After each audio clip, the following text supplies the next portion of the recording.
อายหนุ่มอุบลมาพ่อหนามนคนนนทบุรีมาพ่อกันในวันนี้อยากถามคนดีมีแฟนแล้วไปน้องอยู่ผู้เดียวนอนจนของเหี่ยวนั้นบ่มีไผ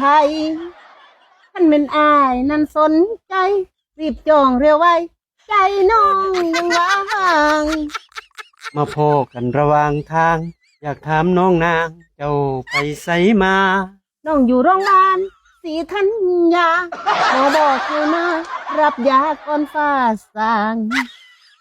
อายหนุ่มอุบลคนสีมหาโพธิ์คล้ายกับน้องนางส่วนหัวใจอายนี้ยังบางอยากขอร่วมทางกับสาวสีธัญญาท่านอายบ่ตียินดีเด้อจ้าสาวสีธัญญากับหนุ่มสีมหาโพธิ์